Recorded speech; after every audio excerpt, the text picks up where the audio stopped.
تمتو بیان در تشورو ویلی چې پاتم ورځ باندې احرام د حج بتړي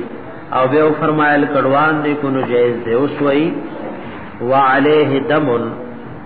یوسل شپک سلوختم سفید اول نه سبق د خدوري کی وعليه دم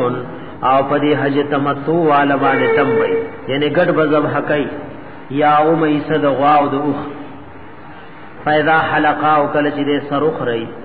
یوم النهر پرز د لوی اختر فقد حلن بشک دې حلال شو من الاحرامین د دواړو احرامونو نا یو احرام د عمره یو احرام د حج او دا هغه حاجی متمتع دي چې ځان سره د قربانی ساروي بوتل وليس لاهل مکه او نشته دې پوسیدون کو د مکه مکرمه تمتع حج تمتع ولا قران او قران امام ابو حنیفه رحمت الله علیه مسلک دار چې د مکی مکرمه داغه باشندگان د حج تمتع او حج قران نه کوي د تش حج کوي ځکه دوی ولې دواړه راځم کوي د خپل تباشندگان چې سو خړو غواړي عمر کولې شي نو دوی په نورو مسافر باندې تنګي نه جوړي نو حج تمتع او قران د مکی والو د پاره د امام سے په نسبانه درست نه نور اموي کوي کو نه جایز ده وانما لهم الافراد دید پارا ځان ته حج افراد ده یو حج کی आवाज خاصتا خاص واذا عاد المتمتع او کله چې واپس شي متمتع الى بلده خپل وطن تباد فراغه پس د فارغه دوزګارې دو داغ من العمره د عمرنا ولم يكن ند دې ساق الهديا چې ځان سره غني د قرباني ساروي روسته نو بطل تمتعه د تمتع باطل شو تمتع شو باطل شو یعنی سره ګوره د حج په میاشتو کې لاړو الته عمره او کچمره کو واپس وطن تراوي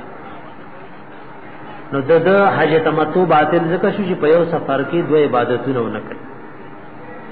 ومن احرم بالعمره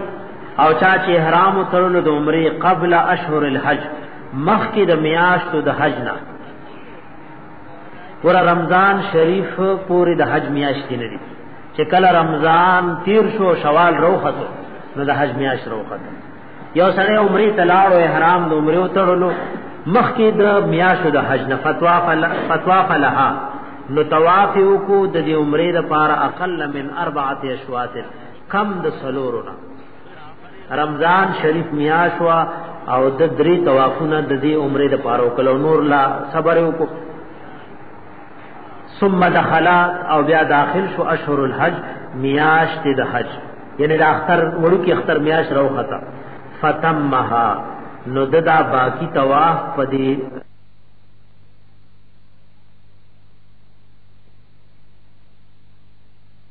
د عمره فمیاش د حج کراله او کې سره رمضان شریف کې لاړو او رمضان کې عمره وکا او د عمرې نه فارغ شو او بیا په مکه کې ډیره ده او ال بیا حج لیسار شو نو دې متمتع نه دې به حج افراد کوي په دا قرباني مرباني فرض او لازم نه ده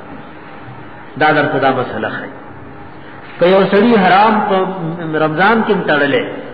ولک طوافونه وکړ او ډیر پاتې او هغه بیا د ورو کې اختر په میاش کې پورا کړ نو چون کې د عمره په میاش تو د حج کراله نو دې چې سکال حج کوي نو دې حاجی سوي دې متمتع جوړيږي وان طواف لعمرته او كطواف کو د عمره لپاره قبل اشهر الحج مخک د میاش د حج نه 4 اشواط سلور گردشونه فصاعدا یاد دین ډېر او ثم حج من عامه ای باقی د میاش په د حج په میاش کی پورا کړ او بیا په دغه کال دې حج کوي نو لم یکن متمتعا دې متمتع نه ثابت دیبا متمتع نه ثابت او وجدار چې متمتع وي هغه لپاره یو حکم دی او چې حجی مفرد وي هغه لپاره بل حکم دی نو دا مسائل د کول پکاروي د علماءو نه تپوس پکاروي او د حج مسائل لکه د موږ د مسائل غونډه ډېر دي او مشکل ترين دي نو پکار داله چې حاجیان کوشش وکړي او تاسو ټول دا تجربه ده د هر چا زړه حج لکی او مسائل د کول تا د چا زړه کې دا اخره زمانہ راغلی وعظ او نصیحت مخوخوي علم نه خوخ فتوی ورکول مخوختی خو علم نه دی خوخ حج مخوخ دی خو د حج مسائل نه دی خوخ دغه په خبره باندې نو دا اخر زمانی یو مسله راغلی چې یو کار د دیني خوخ خو مسائل خوخ نه یو د الله د حبیب د تابعداري پرانا کې چې شی دانش غیله خو دین